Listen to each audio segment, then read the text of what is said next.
भागवतम आपको पता है, भागवत में पढ़ता हूँ ज़्यादा, लेकिन भगवत गीता भी पढ़ता हूँ। तो ये प्रश्न है आप लोगों को, मुझे मतलब मुझसे, कि ये भागवतम हो, भगवत गीता हो, या हम लोग जो संकीर्तन अभी कर रहे हैं, या संडे संडे आपने जो प्रोग्राम बनाया है, ये सब क्यों करते हैं आप लोग? बताओ बेटा।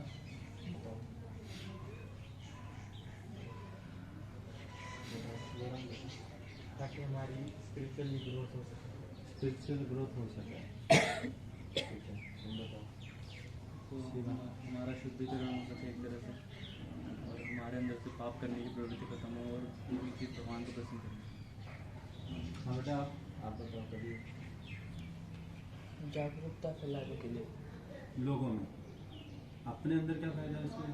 उसमें अपने अंदर ये फ़ायदा होगा कि हमें भी पता चलेगा, क्योंकि अभी तक हमें भी नहीं पता था कि कीर्तन में कैसे क्या होता है। अब धीरे धीरे यहाँ हो रहा है, हमें भी पता चल रहा है क्या हो रहा है, आगे लोगों को भी पता चलेगा। आपका बेटा? भगवान को प्रसन्न करने के भगवान को प्रसन्न करने के लिए, मतलब भगवान नाराज है आपसे। आप क्यों कीर्तन और भक्ति बढ़ाने के लिए? आपका क्या राय है? शुद्ध भक्तों से तो पूछेंगे आप। अच्छा, आप माता जी बताइए। बताइए बताइए, इसलिए करते हैं। इसलिए ही करते हैं क्योंकि जो हम इस जीवन में आए हैं, तो हमारा मेन उद्देश्य यही होना चाहिए कि भगवान को जानने के। इसी उद्देश्य से हम गृहस्थ में रह के हमारा कर्तव्य बनता है कि इसका पालन अच्छे से कर सकें। इसलिए हम भक्ति में आप भगवान को जानने के लिए संकीर्तन वगैरह करना चाहते हैं? जानने के लिए। आपका क्या राय है इसमें? मेरा राय ये है, मैंने एक बार भगवत गीता में पढ़ा था कि भगवान कहते हैं जहाँ मेरे भक्त जो होते हैं ना, वो मिलकर के जब संकीर्तन करते हैं, मेरे नामों का उच्चारण करते हैं, तो मैं बहुत प्रसन्न होता हूँ। अच्छा, तो मुझे ऐसा लगता है कि हम सब लोग अलग अलग तो भक्ति करते ही हैं, लेकिन हम मिल करके करते हैं तो भगवान को ज़्यादा पसंद आता है। तो भगवान की प्रसन्नता के लिए मुझे लगता है कि हम सब, जैसे मान लो आप लोग अभी बताएं, कोई कह रहे हैं कि हम भगवान को जानने के लिए, और कोई कहते हैं कि हम लोग जैसे आत्मा की शुद्धिकरण होता है, कोई कहता है हम पाप करने की प्रवृत्ति ना हो। ये जो इत्यादि आंसर आप लोग दे रहे हो, इस वजह से ये बताया कि हम लोग मतलब अभी हम जानते भी नहीं कि हम क्यों संकीर्तन करते हैं। तो भागवतम इस बारे में क्या कहता है? भागवतम आपको पता है वेद व्यास जी ने रचना करे थे। ये ब्रह्मसूत्र के भाष्य है। फिर वेदांत का ब्रह्मसूत्र, वेद जब अंतिम मतलब खत्म हुआ था, उन्होंने वेदांत रचना करे थे। वेदांत के बाद ही उन्होंने श्रीमद् भागवतम रचना करे थे। जब उनको दिव्य ज्ञान प्राप्त हुआ तब उन्होंने भागवतम रचना करे थे। भागवतम उससे पहले महाभारत आदि रचना हो चुका था, लेकिन वेद व्यास जी असंतोष थे। तभी उन्होंने, जब श्री नारद आके उनको बताया, तब उन्होंने श्रीमद् भागवतम को रचना करी। तो भागवतम उससे पहले जब भी आप पढ़े होंगे तो दसम स्कंद में सूत गोस्वामी जब भागवतम बोलने की प्रयास कर रहे थे, तो बलराम जी उनको बंद कर दिए थे। तो उसी समय भागवतम प्रकाशित नहीं हुआ था। तब उसके बाद जब ध्यान की अवस्था में भागवतम प्रकाश हुआ था, तो वेद व्यास जी तब जाकर रचना करे थे। अच्छा,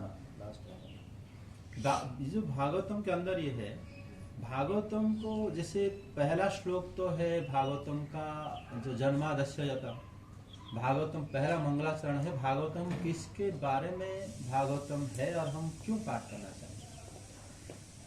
भागवतम तो राधा कृष्ण की ध्यान करने के लिए ही पाठ करना चाहिए, है ना।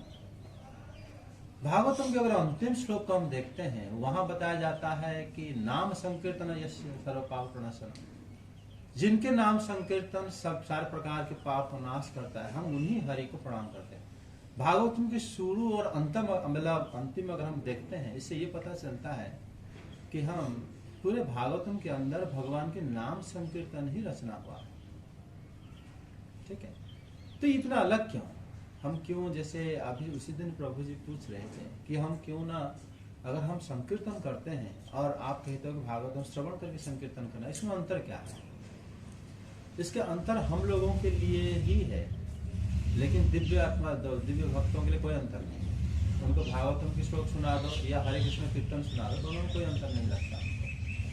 लेकिन इसमें भागवतम की पहला श्लोक में अगर श्री कृष्ण श्री राधा रानी को ध्यान करने के बारे में बताया गया, श्री बलराम जी और उनके धाम, उनकी परिकर, पूरे वृंदावन को ध्यान करने के लिए अगर बताया गया है, भागवतम के जो द्वितीय श्लोक में ये आप सब लोग के आंसर है।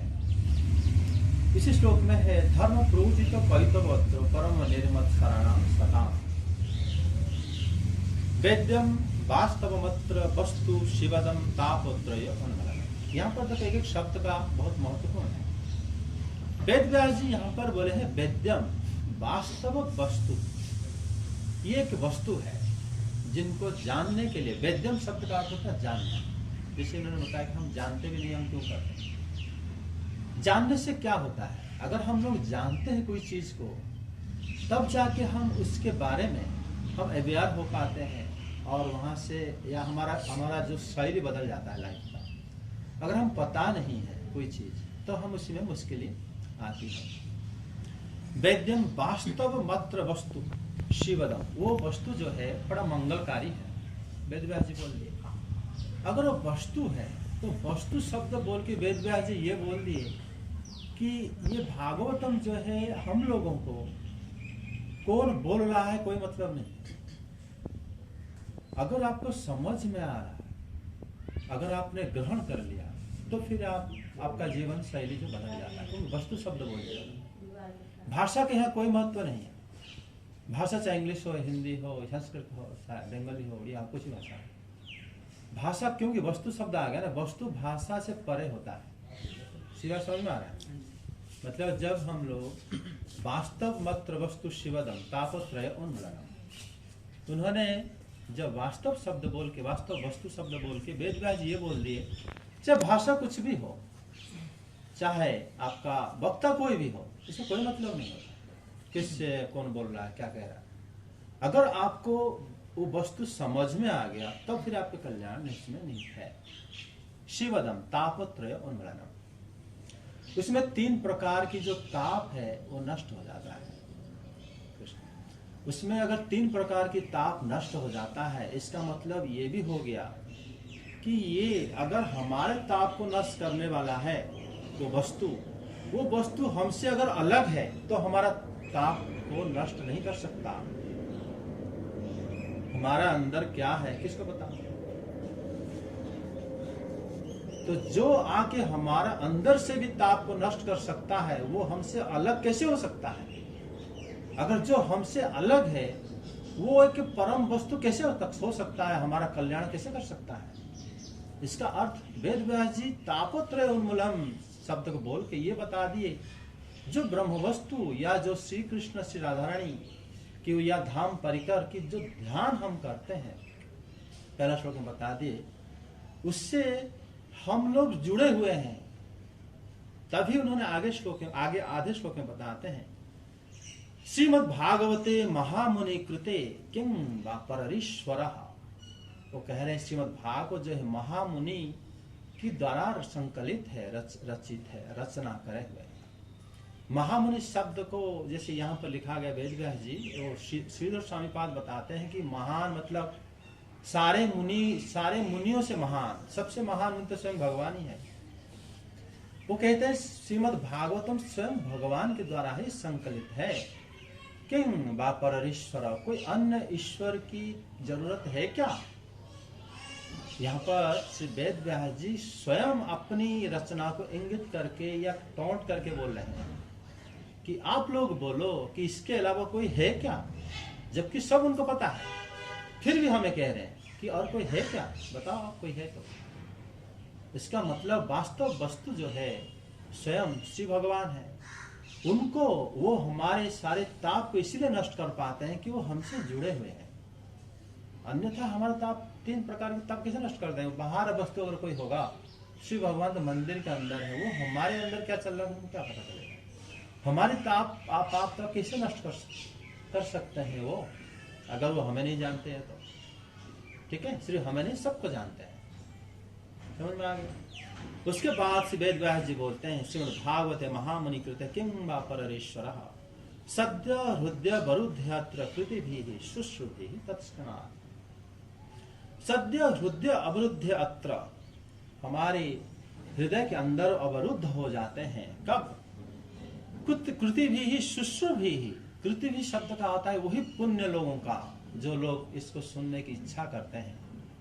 शुश्रुभि ही तत्क्षणात्, सुनने की इच्छा करने के मात्र से हमारे अंदर श्री कृष्ण अवरुद्ध हो जाते हैं। पहले हम ये इच्छा शब्द को समझने की कोशिश करते हैं। इच्छा क्या होता है? हम कुछ भी इच्छा कर लेते हैं, आपको पता होगा। हमारी इच्छा का कोई रोक नहीं है, उसके अंदर कोई ब्रेक भी नहीं है। इच्छा ऐसा एक शब्द है, इच्छा के ऊपर कोई कर्ता का कर्तृत्व नहीं है। जैसे हम, मेरी इच्छा, हम बाद में कहते हैं जब हम उसको बुद्धि के द्वारा, मन के द्वारा, एक क्रिया के द्वारा हम कुछ करते हैं तो पता चलता है ये हमने इच्छा किया था। लेकिन इससे अलावा भी हम बहुत कुछ इच्छा कर लेते हैं जो हम बोल नहीं पाते, है कि नहीं? लेकिन वेद व्यास जी कह रहे हैं कि जो इच्छा करता है उसके अंदर श्री कृष्ण अवरुद्ध हो जाता है। पहली बात है, इच्छा करेगा क्यों? जिनको हम न कभी देखे हैं, जिनको ना हम कभी छुए हैं, न जिनको हम कभी अपने जीवा के माध्यम से स्वाद लिए हैं, न जिनको हमारा किसी भी इंद्रियों के माध्यम से, जिनको हम जानते ही नहीं है, उनके बारे में इच्छा किस बार किस लिए होगा? क्यों होगा?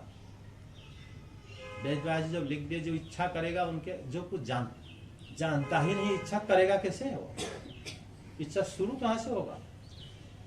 इसलिए उन्होंने बोले कि कृति भी ही शुश्रुभि तत्क्षणात्, सुनने की इच्छा करने वाला कृति भी होता है। अर्थात वो कितने जन्म से निश्चित रूप से उन्होंने प्रयास करा होगा, भक्ति करा होगा, उस तरह लोग ही इच्छा कर पाते हैं। अन्यथा इच्छा के ऊपर किसी का रोक नहीं, कोई इच्छा नहीं कर सकता।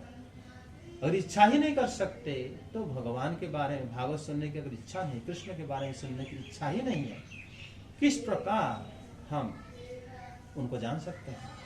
अगर जान ही नहीं सकते तो हम किस प्रकार वो वस्तु जो श्री कृष्ण है, कृष्ण ही परम आराध्य वस्तु है, श्री कृष्ण को अगर हम वो वस्तु को जानना कि हम इच्छा नहीं कर सकते तो हम जान ही नहीं पाएंगे। और ये बात भी उन्होंने वेद व्यास जी बता दे कि तापत्र उन्मूलनम, उससे ये पता चलता है कि वो हमसे, वो श्री कृष्ण जो है, ऐसा नहीं हो सकते कि योगियों के अंदर विद्यमान करते हैं, बाहर विद्यमान नहीं है। फिर वो हमारा कल्याण कैसे कर सकते हैं? बहुत सारे दुख तो हमारे बाहर से आता है, बहुत सारा अंदर से आता है। अर्थात श्री कृष्ण बाहर भी विद्यमान है, तभी ताप त्रय उन्मूलन कर सकते हैं। श्री कृष्ण अंदर में भी विद्यमान है, तभी उन्होंने ताप त्रय उन्मूलन कर सकते हैं। श्री कृष्ण सिर्फ ऊपर नहीं, वैकुंठ धाम ऊपर है भगवान, भगवान नीचे नहीं है, ऐसा नहीं हो सकता। वो सर्वत्र है। अगर वो सर्वत्र है तभी तो हम सारे ताप को नष्ट कर सकते हैं, अन्यथा कैसे करेंगे? हमारा ताप नष्ट नहीं कर सकते। वो हम सबको जानते हैं, अच्छी तरह से जानते हैं, तभी हमारे इच्छा शब्द को वेद व्यास जी लिखे, इच्छा करने के मात्र से। यहां पर एक और बात आता है, इच्छा कौन सी वस्तु को हम करते हैं? इच्छा उसी वस्तु को करते हैं जिनके बारे में हमें कोई संदेह हो। लेकिन दूसरी बात की इच्छा हम करते हैं जिनसे हमारा कोई लेना देना हो। अगर मैं तुमसे कोई लेना देना नहीं है, तुम्हारे बारे में जानने की मुझे इच्छा क्यों होगी? किस लिए इच्छा करूंगा?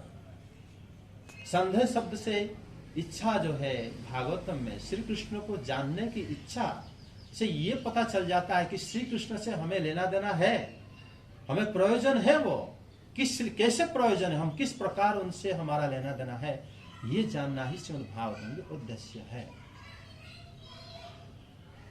समझ में आया कि नहीं? अगर उनसे हमारा किसी भी प्रकार के लेना देना नहीं है, भाई हम किस बार हम उनके बारे वो होंगे भगवान, हमसे क्या लेना देना? हम तो अपने दुख से परेशान हैं, हम अपना काम करते रहते हैं। हम तो पढ़ते हैं कि वो आके हम पास कराएंगे, क्या वो हमें आके ये परेशानी से उभार लेंगे? लोगों का विभिन्न प्रकार के प्रश्न होता है।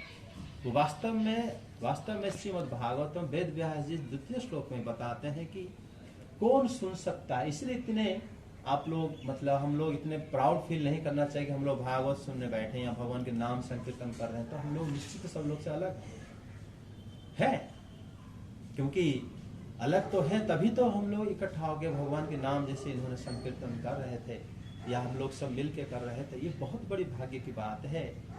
क्योंकि ये अगर हम लोग उनके बारे में, जैसे भागवतम में अंतिम श्लोक में बताया गया है कि नाम संकीर्तन यश सर्व पाप प्रणाशनम, जिनके श्री नाम संकीर्तन ही सब प्रकार के पाप, जो शुरू में भी वही लिखा गया, अंतिम में उसी का उपसंहार किया गया है। शुरू में भी कहा गया कि जो हमारे तापत्रय उन्मूलनम, सब प्रकार के ताप को हमारे जो नष्ट करते हैं, और फिर बताया गया जिनके नाम सब प्रकार के ताप नष्ट करते हैं, उन्हीं को ही प्रणाम, श्री भगवान को प्रणाम। ऐसे श्री वेदव्यास जी भागवतम उपसंहार करे हैं। श्रीमद् भागवतम में अगर हम देखते हैं बड़े ध्यान से, वो यहाँ पर श्रीमद् वेदव्यास जी शुश्रुभी शब्द को लिख के वहां पर एक और बात बता दी है कि सुनने की इच्छा करने वाले। सुनना क्या है? एक साधना है। क्योंकि भक्ति में जो 64 अंग साधना आप लोग भक्ति रसायन सिंधु में देखते हो, उसमें 5 साधना मुख्य माना जाता है, 5 अंग। उसमें से एक भागवतम श्रवण है, और श्रीधाम में वास है, वृंदावन या मैथुर या जगन्नाथपुरी आदि धाम में वास करना होता है, साधु संग करना होता है, और भक्तों की सेवा करना होता है, और श्री हरिनाम संकीर्तन होता है। जो 5 जो अंग है उसको ध्यान से आप देखते हैं, अगर उसी में श्रीमद् भागवत श्रवण है और साधु संग भी है, और साधु संग भी इनडायरेक्टली भागवत श्रवण ही है, क्योंकि साधु वही होता है जो भागवतम बोलता है या कहता है। नाम संकीर्तन जो है वो भी, जैसे भागवती अंतिम श्लोक हम पढ़ते हैं, नाम संकीर्तन यस्य, अगर नाम संकीर्तन, जिनके नाम संकीर्तन सब प्रकार की ताप नष्ट कर दे, अर्थात ये भागवतम के अंदर नाम संकीर्तन ही है, और क्या है? उन्हीं के नाम अलग अलग प्रकार के संकीर्तन किया गया है, समझे? मतलब श्रीधाम में वास, श्रीधाम कौन है? धाम न सदा निरस्तकुहुकं सत्यं परं धीमहि। वो श्रीधाम जो है स्वयं भगवत विग्रह है, जो हम देखते हैं वृंदावन, इस साधारण धाम तो नहीं होता, वो भी एक महान साधु है, श्रीमद श्रीधाम वृंदावन। जैसे आप भागवतम में पढ़े होंगे 10वें स्कंद में, जैसे हरिदास करके गोवर्धन पर्वत को गोपियां आराधना करें कि ये हरिदास है, मतलब भगवान की सबसे बड़ी दास है, सेवक है, गोवर्धन को कहा गया। उसी प्रकार वृंदावन भी भगवान की दास है। वृंदावन के बिना श्री भगवान श्री राधा रानी नहीं रहते। इसीलिए अगर हम देखते हैं वो भी एक प्रकार की दास है या भक्त है, वो वर्णन भागवत में ही मिलता है। इसलिए भागवतम एक प्रकार से हमें बड़े मुख्य ग्रंथ के रूप में मानना चाहिए। श्रीमद् वेदव्यास जी इसको अपने परिपूर्ण अवस्था में ही इसको रचना करे थे, तभी उन्होंने बोले किंग बा पर ईश्वर, और कोई ईश्वर है क्या, और कोई ग्रंथ है क्या, आप बताओ। अर्थात कह रहे हैं इससे और कोई किसी भी सब प्रकार की आपका जो इच्छा है सब पूर्ण हो जाएगा। समझ में आएगा? कोई प्रश्न क्वेश्चन है? मैं आपको इंट्रोडक्शन दे रहा था। भागवतम जो है इस प्रकार हम लोग अगर प्रत्येक दिन उसको थोड़ा सा अध्ययन करना चाहिए, और नाम संकीर्तन, फिर जैसे तुलसी देवी की सेवा, क्योंकि वो साधु संघ में, साधु सेवा में आती है, और साधु संघ आप लोग कर रहे हो, मतलब 5 अंगों को कोशिश करना चाहिए। घर के अंदर अगर हम मंदिर बना कर रहते हैं, वो भी एक प्रकार के धामवास माना जाता है। इस प्रकार के हम अपनी जीवन शैली को आगे बढ़ाना चाहिए, तभी फिर हम उनको जानेंगे। जानना ही इस मतलब ताप से मुक्त पाना है, बिना जाने नहीं हो सकता। ठीक है? तो भक्ति का जो साधन है, महाजन कहते हैं कि जो साधन हमारा 2 प्रकार के होता है। एक बहिरंगा साधन होता है, बहिरंगा साधन होता है, और एक होता है अंतरंगा साधन। अंतरंगा साधन में ही आता है श्रवण और मनन, सुनना, चिंता करना, ये अंतरंगा साधन में आता है। हमारे अंदर कितने प्रकार की इच्छाएं, काम, वासना, भावनाएं है, उसको हम ही जानते हैं। उसके ऊपर रोक लगाना है तो बाह्य आचरण से उसको रोक लगाया नहीं जा सकता।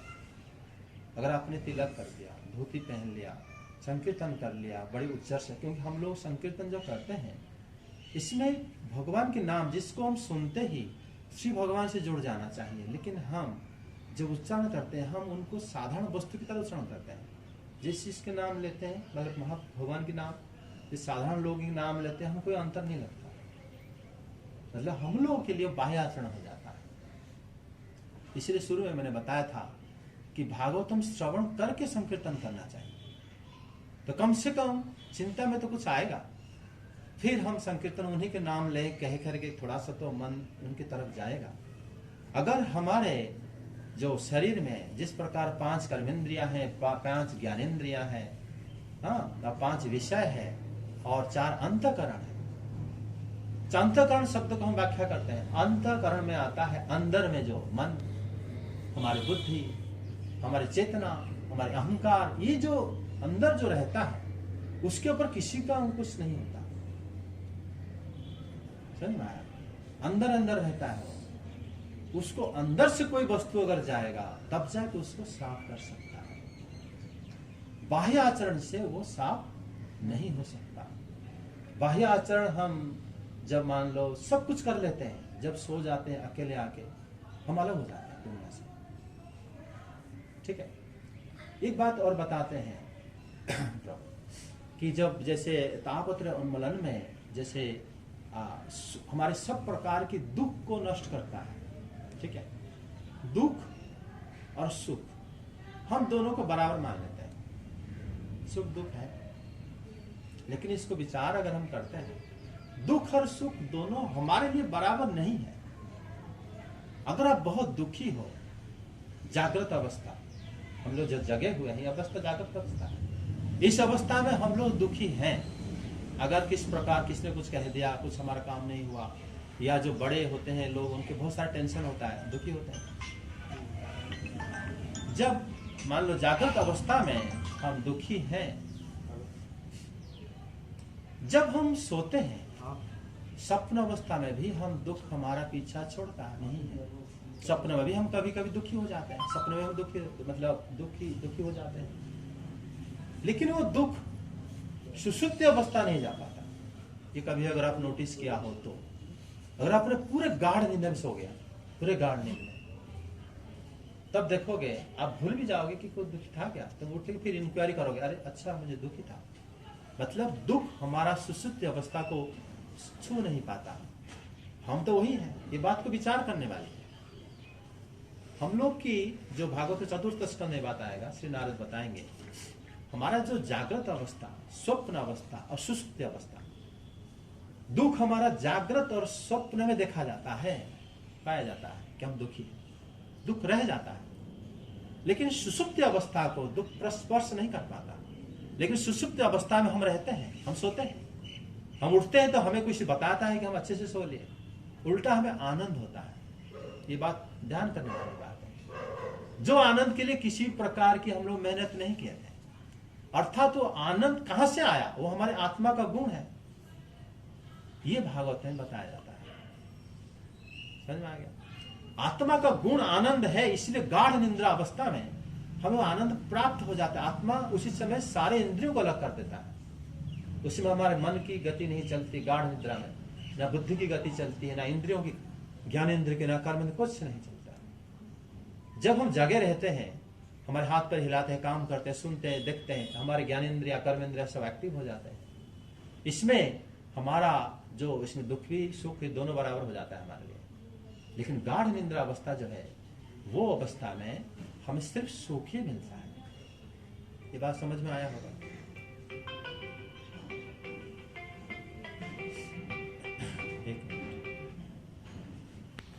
हेलो, क्या समझ में आया? क्या बता दो, शिवा बोलो। थोड़ा थोड़ा बताओ तो। जो हम सोते हैं तो हमारी सारी इंद्रियां जो होती है, अच्छा वही बात कह रहा था उसमें। अभी हाँ हाँ हाँ, बोलो बोलो। तो उसमें सारी इंद्रियां अपना काम करना बंद कर देती है, तो जो हमें जो आनंद मिलता है वो आत्मा के रूप में आनंद। हाँ, वो हमारे आत्मा का स्वरूप है। समझ में आ गया बेटा तुम्हें भी? मतलब हमारे अंदर एक चीज है जो हम लोग नहीं जानते हैं, है कि नहीं? ये कहाँ से पता चलता है? भागवतम से पता चलता है। तो भागवतम जो कहते हैं ना, वेद्य मतलब जानना होता है। अगर आप जानोगे नहीं, पता कैसे चलेगा कि हमारे शरीर में क्या क्या है, हम कैसे शरीर से अलग होते हैं, एक और बात भी है, जो समाधि और गाढ़ निद्रा, भगवान ने गाढ़ निद्रा अवस्था क्यों बनाया? जो साधु सन्यासी समाधि में बैठते हैं वो भी उसी अवस्था में पहुंच जाते हैं, और साधारण लोग गाढ़ निद्रा से जो आनंद प्राप्ति होते हैं उनको ये पता चले कि समाधि में भी इस प्रकार आनंद प्राप्त होता है, जिसके लिए किसी भी प्रयास की जरूरत नहीं है। आपके पास पैसा है नहीं है, या मतलब कोई काम करा है नहीं करा है, कोई अच्छा वस्तु खाया है नहीं खाया है, अगर आप नींद बहुत तेज हो गया आप खुश हो गए। जिसके लिए आनंद तो वही होता है जिसके लिए किसी प्रकार की श्रम की जरूरत नहीं होती, और वो आत्मा की स्वभाव है कि वो आनंद है। लेकिन क्या हम लोग उसी प्रकार स्वभाव को पहचान पाते हैं? नहीं पहचान पाते। और बाह्य आचरण, जिसे प्रभु जी ने पूछे थे कि हम क्या करते हैं, जब श्रीमद् भागवतम प्रत्यय श्रवण करते हैं हम लोग वही अवस्था में पहुंच जाते हैं। फिर जब हम उनके नाम लेते हैं तो फिर हम दिव्य आनंद प्राप्त करते हैं। नहीं तो क्या होता है, हम लोग बाह्य आचरण में रह जाते हैं, और हम लोग शरीर नहीं, ये बात हम लोग कभी भी समझ भी नहीं पाते।